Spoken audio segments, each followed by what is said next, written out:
Hi, I'm Chef Gail Sokol and welcome to my kitchen. Today I want to make knotted pull-apart rolls. So what are they? They're the yeasty, beautiful rolls that are knotted into little knots, and they're so much fun to make. And then you put them in a rectangular pan, let them bake, and take them out of the pan and let everyone grab one for themselves. Butter, slather on whatever you want. And they're awesome for the holidays, Thanksgiving, Christmas, Kwanzaa, Hanukkah, anything you want, New Year's. For a buffet, they're perfect, and everyone can serve themselves. And I don't know about you, but I don't like to share my rolls. I like them for myself. So before we get started, I'd like you to click that notification button because I don't want you to miss any of my tips or videos because they're awesome, and I love having you in my kitchen. So this is a yeasted bread. So it takes a little time, a little TLC, and we're going to start with our dry ingredients first. So in this bowl, I have 4 cups of all-purpose flour, not using bread flour. We want these rolls to be a little lighter, so we're going for a little less protein content, so they're not as firm. They're not like a bagel. We want them a little bit lighter. 1/4 cup of granulated sugar. Not much sugar, but just enough to feed the yeast to get it going so it really multiplies into some great carbon dioxide worthy microorganisms. This is, let me check my ingredients. This is 2.5 teaspoons of instant active. That's the fast rising yeast, and you're going to put that right in. Because active dry, you can't do that. You have to proof it in water, in warm water. Here, you don't have to do that. So make sure the package says instant active. And then I'm using something, I did have a video on this. This is Vital Wheat Gluten. And I'm using 2 tablespoons of it. It's very easy to find. Some specialty kitchen stores have it, some grocery stores have it. And it actually adds a little bit more gluten into what you're making, not to make it tougher, but to make it lighter, because it creates a more high quality protein matrix, which is what that gluten forms when it mixes with water, or when proteins in wheat flour, when they mix with water, that's what they form. Gluten is stretchy stuff that carbon dioxide gets stuck in, and then in the oven it pulls it up and rises, and that's what makes the bread light. And then we have 2.5 teaspoons of kosher salt. I like kosher salt in this. It's a little bit coarser, really nice. Whisk up everything, and then we're going to set it aside. We're not adding it just yet. All right, I'm saving my whisk, and I'm going to put a big spoon in here so I can get it into my mixer. In my electric mixing bowl, let me show you what I did. I took 1 stick of unsalted butter. I melted it with 1 cup of whole milk, 1/4 cup of water, and I just heated it on low till it got to be about 110 degrees Fahrenheit. And I can hold this on the bottom, and if you can put your finger in it and feel like you could take a bath in there, that's about the temperature you want. Don't get it too hot. I'm going to pour it into my electric mixing bowl. And then I'm going to add 2 eggs. Just going to add 2 eggs. We don't want to cook our eggs, so this is not the high temperature that's going to curdle your eggs. And you're just going to break up your yolks a little bit. I always like to do for certain yeast doughs, the liquid in the bowl first. And if you want to do this without an electric mixer, by all means, just get a big bowl and just do everything I'm doing in a giant bowl. I'm going to put this on my motor. I'm going to get my guard on there, and I'm going to start out with the paddle attachment. I find it just makes a better dough if you do that. And I'm going to get that going on low speed, and I'm going to start adding my dry ingredients immediately. And you don't have to add them slowly, just add them. And this is where you're going to watch. Do you need a little more flour? Do you need a little more liquid? You're going to see how it feels. Your dough should feel slightly flabby, soft, and it should sort of feel like your butt cheek. It should sort of feel soft and flabby. And I'm not judging anybody, but I'm just saying it should have a nice feel to it.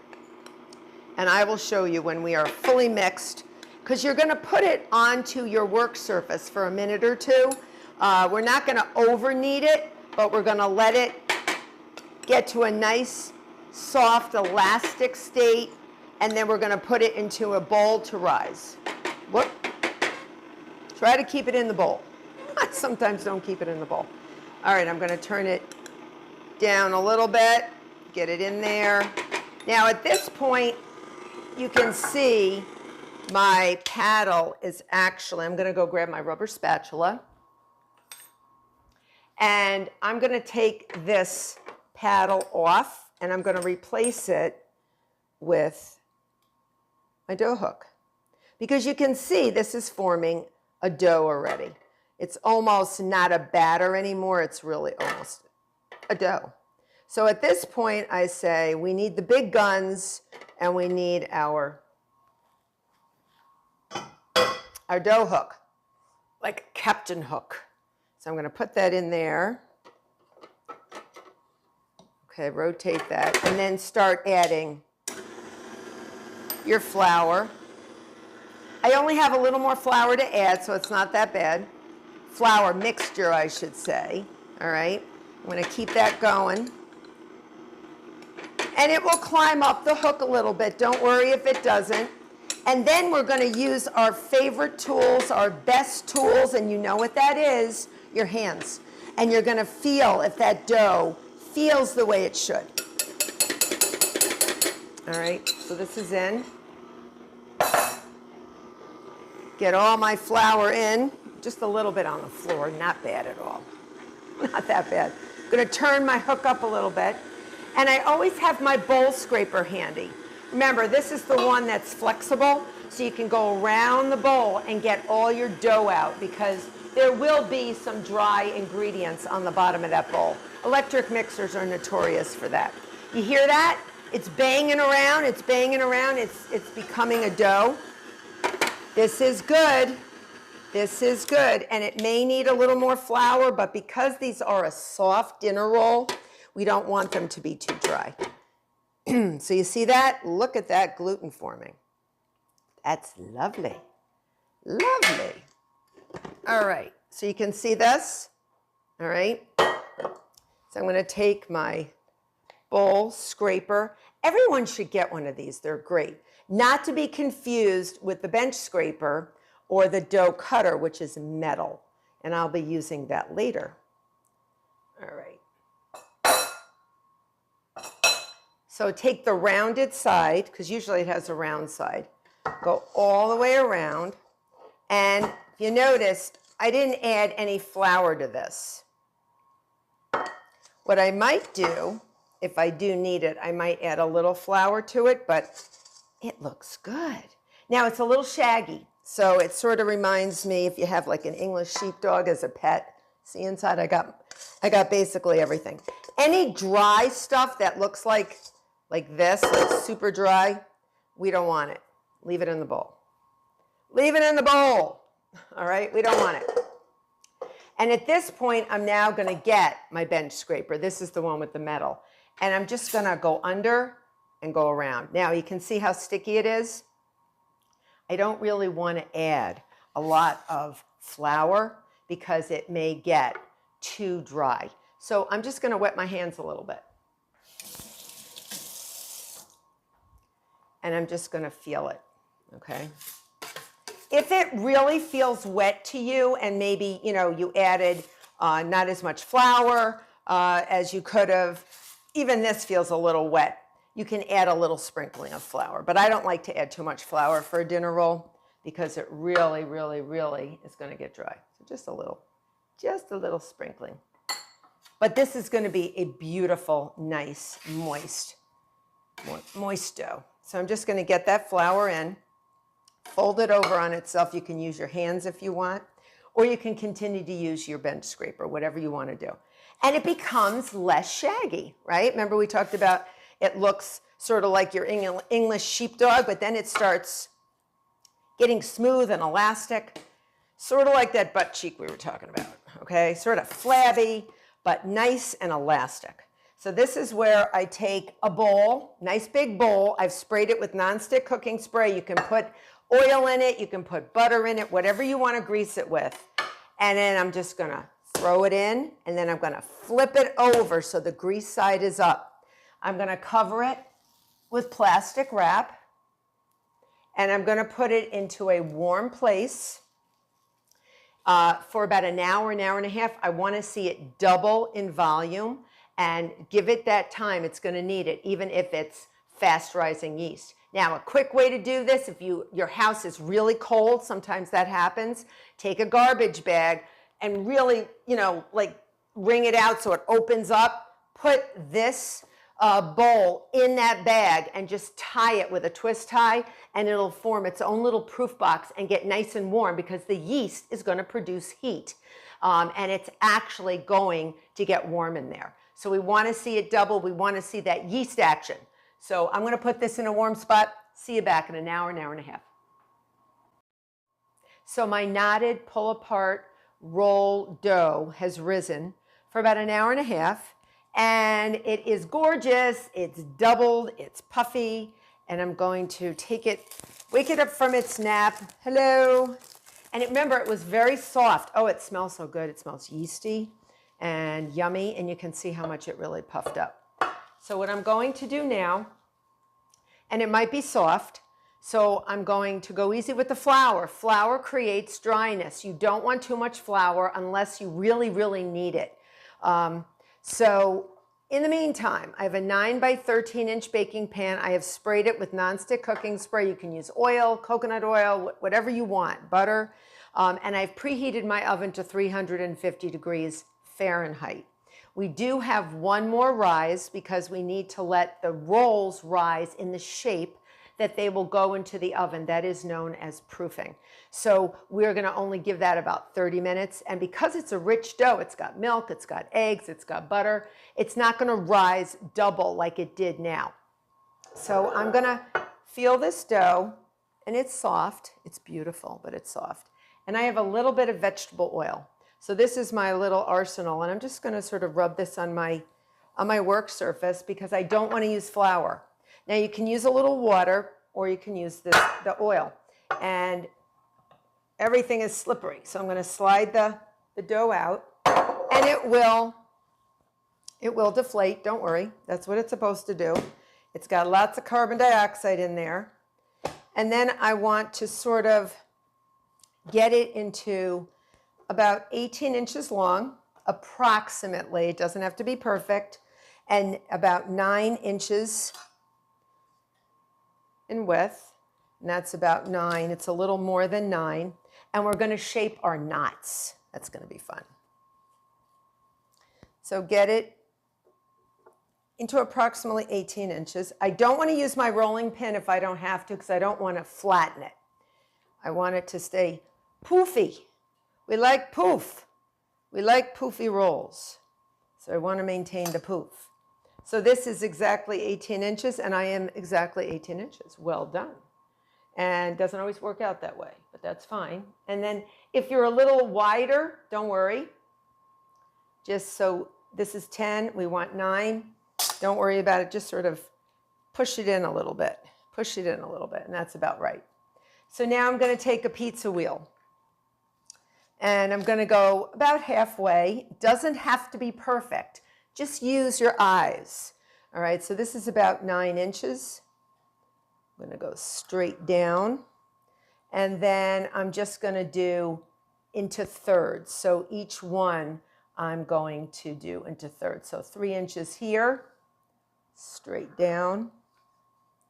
And then at 6 inches, I'm going to go down. Again, you could just eyeball it. It would be fine.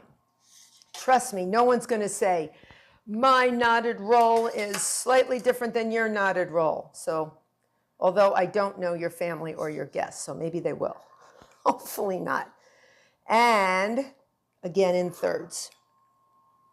All right, so now we have 6 pieces, hopefully relatively even. I know that one's a little bit on the heavier side, that's okay. And then we're going to divide each one into half. into half. So just cut it in each in half because we want about 12 pieces. All right, and this is an easy way to do it. You don't have to be exact. You don't have to use your rolling pin. I had it as a backup, but I didn't need it. Okay, and there you have it. So what I'm going to do is take one of my rolls. I'm going to put this down, and I'm going to sort of roll it like I'm playing with Play-Doh. All right, just roll it, and we'll have more room as we open this area up. So just roll it. You want to keep it about this length. It's pretty long. It was 9 inches, but again, it stretches. And we're going to knot it. So I'm going to knot it, okay, like this. And then I'm going to tuck in my knot underneath. If you don't want to do this, you don't have to. And then take the one that's on the bottom and tuck it in from the top. So I sort of have a little knot. It's so cute, right? Now I'm going to take and make 3 across, and I'm going to do 4 down and down the length. So we're going to end up with 12 knots, and they're going to rise and bake together, and we're going to have knotted rolls, pull apart knotted rolls. So it doesn't matter how thick they are. If you find that they're a little too long, you can shorten them a little too. All right, and then you can actually shorten them just by pulling it up just a little bit like that. Sometimes that happens.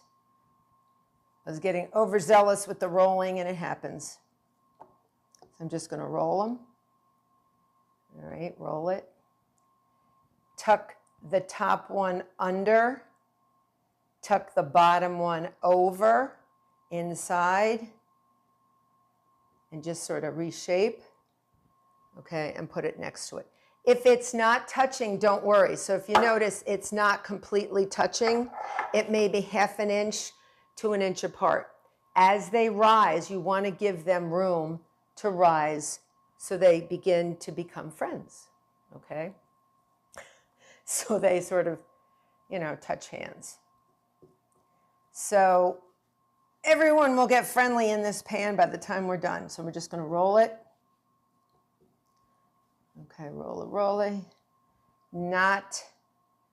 Get your kids involved in this. This is a fun thing to do. Go under, go over, and then just sort of tuck. All right, and put that in. So I now have 3, okay, relatively the same size rolls. Okay, and you keep doing this until you have all your knots. So I'm going to continue doing these. And then we're going to give them their one last rise.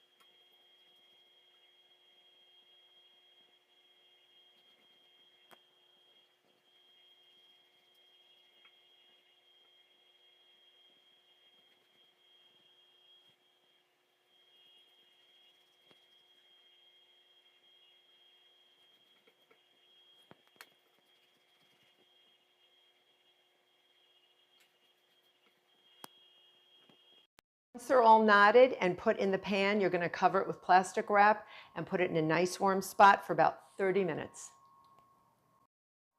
So my knotted pull-apart rolls have been rising for about 30 minutes. If it goes a little bit more, that's fine. And they're touching, but there's still some spaces in between. Don't worry, they still have some room to grow. They're going to go in a 350-degree oven for about 20 to 23 minutes. Look at the color on the outside. You want them to be nice and brown. That's it. Once you see them get brown, take them out.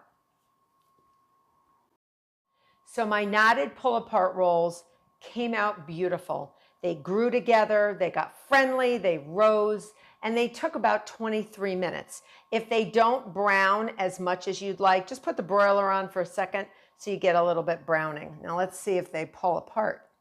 Oh, look at that. Yeah. Isn't that beautiful? That's a beautiful little roll. You could even make a little turkey sandwich if the day after Thanksgiving. Wouldn't that be delicious? Anyway, I do hope you make these beautiful knotted pull-apart rolls. They're easy, they're fun, involve the kids. Become a subscriber. Until next time.